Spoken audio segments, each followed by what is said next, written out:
Hey guys, in this video I'll be comparing 2001 Jay Cutler, 1998 Ronnie Coleman, and 2011 Phil Heath in an ultimate comparison video.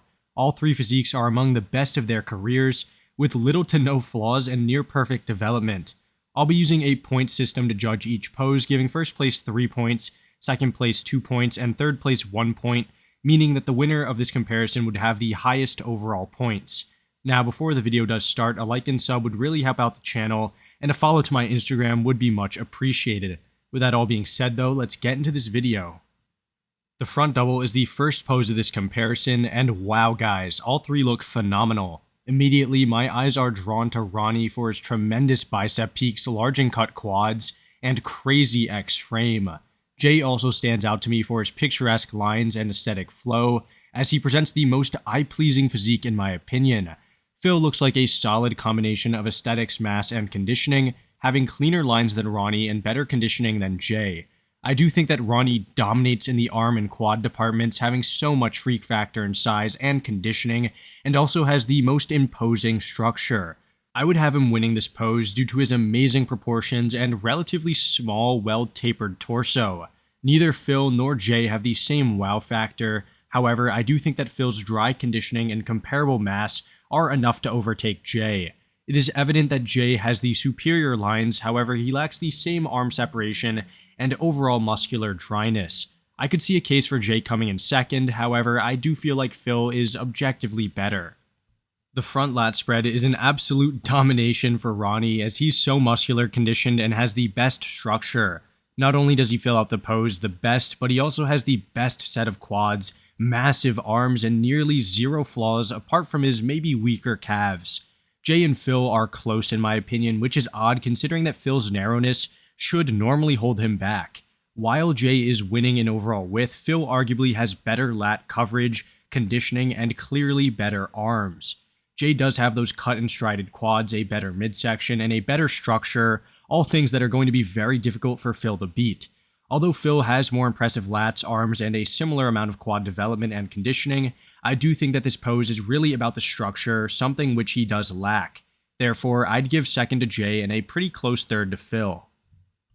Here's the side chest, and in this pose I think it is pretty clear who would be battling for first place. Unfortunately, Jay's photo isn't the best, nor does it show much of the lower body. However, you can notice that he isn't nearly as conditioned as Ronnie or Phil, especially in that upper leg. Jay does have a big chest, huge arm, and impressive overall size. However, I don't think that he would beat the other two. With Jay in third place, we can take a look at Phil and Ronnie and really analyze their entire physiques. Both have huge arms, massive and separated chests, and detailed midsections. Their side legs are comparable in mass. However, Ronnie has additional detail in the side quad, while Phil has more feathering in the glutes. Although I normally tend to prefer Phil's 3D arms and delts, here I find myself leaning towards Ronnie for his thin skin conditioning and incredible detail. He also has so much size to go along with his conditioning. Not to say that Phil isn't massive or conditioned, I'm just saying that Ronnie draws more attention. I think that he presents a better total package, however Phil is close behind.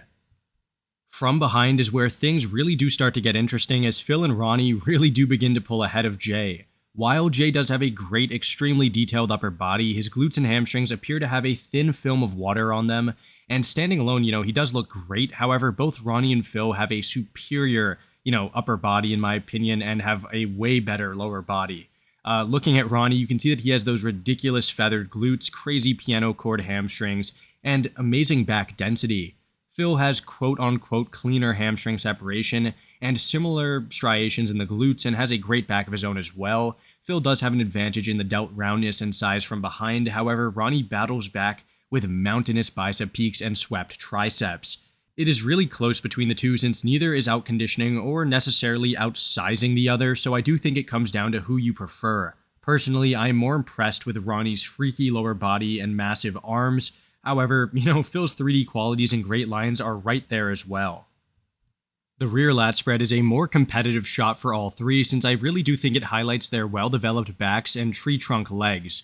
Unfortunately for Jay, I think that he's going to end up in third place once again, as his lower body isn't as crisp as the other two, while not presenting noticeably more muscle. He does have an impressive back, having more width than Phil and similar thickness to Ronnie. However, he doesn't have the detail and definition of either. Phil and Ronnie do find themselves in a one-on-one once again, and here it is most certainly even closer than the last pose. Phil has that 3D pop to his lower back and traps, tremendous lower body development and separation, and very solid proportions.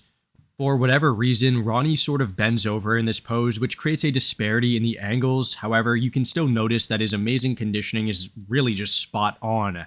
His thin skin is just amazing, his back is so defined, and his lower body speaks for itself. His wider clavicles would clearly give him the width advantage over Phil, and I think that he isn't really getting beat anywhere. He's like a wider, taller, less three-dimensional version of Phil, which would be enough to take the pose in my opinion, with Phil placing in second. Going back to the side, we have the side tricep, and this is actually a pretty good pose for all three. I say this because Ronnie is known for having a very weak side tricep. However, here his midsection is controlled, his tricep is feathered to a T, and his side leg looks pretty good. That being said, he would still come in last because he has the worst tricep, the worst midsection, and a pretty bad presentation compared to the other two. Both Phil and Jay look flawless in terms of posing execution. However, there are some key differences in their physiques. Phil clearly has the best tricep, a fuller delt and chest, and poses his side leg unconventionally. Jay has a weaker but still impressive tricep, a thicker brachialis, the best midsection by far, and a comparable side leg in terms of detail and size. I personally am a pretty big fan of Jay in the upper body here, since his flow and aesthetics are unparalleled. However, Phil may objectively win the pose due to his superior tricep, crazy roundness, and similar level of aesthetics. I'd give the pose to Jay for his near-perfect presentation and similar conditioning in the pose. However, Phil winning is completely reasonable and would make a little bit more sense. The ab and thigh is neither one of the front runners' best pose, while Jay always seemed to hit a great ab and thigh despite his wider waist, especially earlier on in his career. Between them, he has the most genetically gifted set of abs, a comparable taper, and those large feathered quads really top off the pose. I don't think that Phil or Ronnie even come close to the midsection department of Jay, as both have 4-packs and lack that same separation. Ronnie does have a crazy serratus and oblique combo, massive quads, and a wider structure than Phil. However, this weird twist does him no favors. Phil, while he's the narrowest of the group, has a pretty good taper and clean lines, and shows some bubbly separated quads. It sucks that the pictures of Ronnie and Jay often lack the true details of their physiques, since Phil's ultra-crisp, high-resolution photo makes the quad separation disparity look so large. Regardless, I'd have Phil placing second to Jay, since no amount of camera work could fix, Ronnie's posing. The most muscular is the last pose of this comparison, and you can see that all three of them are massive, conditioned, and have pretty good shape. Immediately though, I would put Jay in third.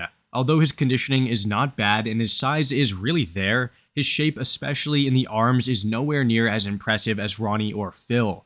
Sure, he has great, crazy cannonball-looking delts, the best midsection, and feathered quads. However, Ronnie and Phil smoke him in the arms, chest, and are comparable everywhere else.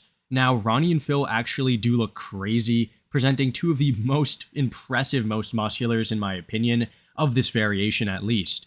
It is really a battle of thin skin conditioning and razor-sharp detail against 3D round, bubbly muscularity and crazy fullness. Honestly, I am drawn to Phil's freaky arms, chest, and delts, which almost make Ronnie's look a little bit flat in comparison.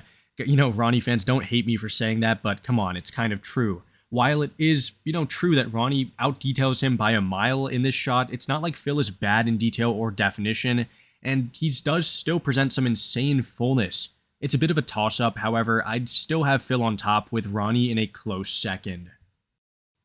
Alright guys, that about does it for this video. In summary, I had Ronnie winning with 19 points, Phil in second with 16, and Jay in third with 13. I think that this comparison really does highlight the true dominance of Ronnie's 1998 Olympia showing, as he handily defeated two of the best physiques of all time in this comparison. Although some may disagree with the outcomes of individual poses, I think that Ronnie would have come out on top in this comparison overall. He was just too massive, too conditioned, and too complete from almost every angle and in almost every pose. Phil and Jay were definitely great and put up a very solid fight. However, they had minor gaps in their physiques that Ronnie really didn't have. Anyways, I hope you guys enjoyed this video, and I'll see you all in the next one. Thanks for watching.